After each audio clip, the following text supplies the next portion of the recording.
Halo semuanya, selamat pagi. Puji nama Tuhan, kita berjumpa kembali pagi hari ini di hari Selasa tanggal 4 Maret tahun 2025. Saya bersyukur karena kita semua boleh bangun pagi hari ini di hari yang baru dalam keadaan yang baik. Semua karena kebaikan dan kemurahan Tuhan yang tidak pernah berhenti menopang kehidupan setiap kita. Puji Tuhan. Saudara, sebelum kita beraktivitas hari ini, saya ingin membagikan sesuatu bagi kita dari Matius pasal yang ke-5 ayat yang ketiga. Ini adalah salah satu bagian dari khotbah di bukit, yaitu ucapan bahagia. Nah, Matius pasal yang ke-5 ayat yang ketiga, firman Tuhan berkata, "Berbahagialah orang yang miskin di hadapan Allah, karena merekalah yang mempunyai kerajaan sorga." Nah, Bapak Ibu Saudara, seringkali waktu kita membaca ayat ini, kita memahami miskin di sini bahwa Tuhan itu tidak mau atau Tuhan itu tidak berkehendak kalau anak-anaknya ini berkelimpahan. Tuhan tidak mau kalau anak-anaknya ini mengalami berkat yang melimpah dalam kehidupan mereka. Apakah benar demikian? Tentu tidak. Miskin yang dimaksudkan Yesus di sini bukanlah miskin secara finansial atau miskin secara harta, bukan. Tidak ada yang salah dengan kekayaan dan kelimpahan secara finansial. Namun miskin yang Yesus maksudkan di sini adalah hati yang selalu rindu atau mau untuk dipuaskan oleh Allah. Saudara, Yesus berkata, "Berbahagialah orang yang miskin di hadapan Allah, karena mereka lah yang mempunyai kerajaan surga." Ada satu hal yang seringkali hilang dalam kehidupan kita, yaitu rasa ingin lebih lagi dengan Tuhan. Kita terlalu sering mendengarkan atau terlalu sering memberikan perhatian kepada rasa ingin akan segala sesuatu yang kita pikir dapat memenuhi segala kebutuhan kita.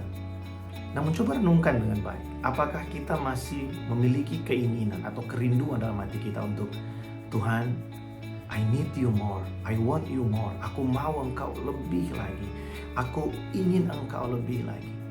Ingin pribadinya, ingin mengenal Dia, ingin dipuaskan olehnya.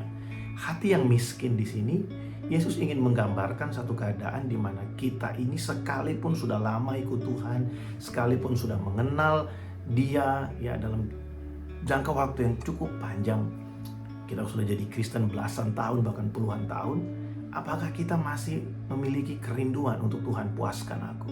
Tuhan, aku mau lebih lagi mengenal Engkau.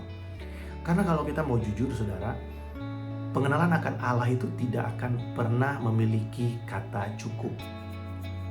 Tidak ada manusia yang mampu mengenali Allah secara sempurna. Kenapa?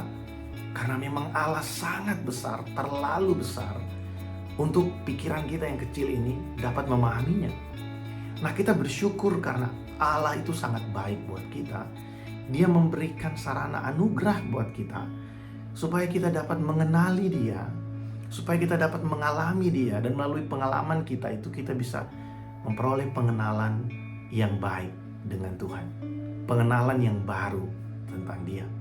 Nah, saya berdoa supaya setiap kita tetap memiliki hati yang lapar dan haus akan Tuhan. Atau kalau dalam konteks ayat yang kita baca ini, setiap kita tetap memiliki hati yang miskin di hadapan Allah.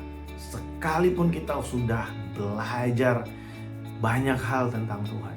Saya dari sekolah minggu sudah sering, hampir tiap minggu, bahkan tiap minggu dengar firman Tuhan. Satu minggu bisa 4-5 kali dengar firman Tuhan.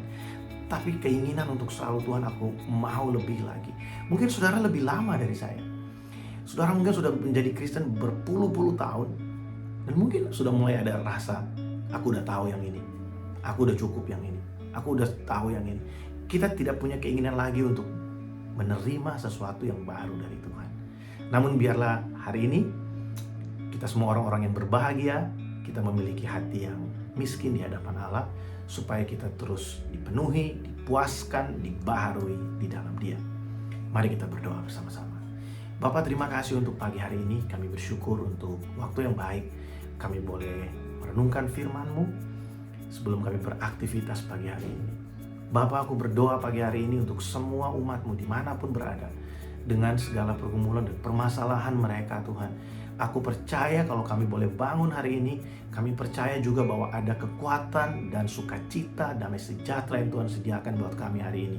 Tidak peduli seberapa berat pergumulan kami Tuhan. Mungkin ada di antara kami yang sedang dikejar oleh deadline, dikejar dengan banyak hal yang harus kami selesaikan hari ini. Dan pikiran kami sepertinya sangat mumet Tuhan. Tapi kami percaya bahwa pagi hari ini waktu kami mendengarkan firman-Mu, kami rindu untuk kami dipuaskan oleh pribadi-Mu, untuk kami boleh melihat Engkau menyatakan kemuliaan-Mu di dalam hidup kami. Kami percaya intervensi Tuhan terjadi dalam hidup kami Tuhan. Dan semua yang Tuhan lakukan, jawaban-jawaban doa yang kami terima, itu akan membawa kami semakin mengasihi Engkau, membawa kami semakin hidup dalam penyerahan diri kami secara total kepadamu. Berkati umat-Mu yang bekerja hari ini, berkati yang berusaha, berkati anak-anak pelajar Tuhan. Berikan kami hikmat luar biasa, buat perbedaan antara kami yang mengandalkan Engkau dan orang-orang lain yang tidak mengandalkan Tuhan. Kami percaya sungguh ini waktunya Tuhan, di hari-hari ini Tuhan akan membuat perbedaan yang luar biasa, bahwa anak-anak-Mu Tuhan akan mengalami pemeliharaan yang sempurna. Sekalipun kami ada di tengah badai, badai tidak akan menghanyutkan kami. Kami akan berdiri bersama dengan Engkau, karena Engkau selalu ada bagi kami. Terima kasih Tuhan, dalam nama Tuhan Yesus kami berdoa. Amin. Puji nama Tuhan. Saudara, selamat beraktivitas. Tuhan Yesus memberkati. Shalom.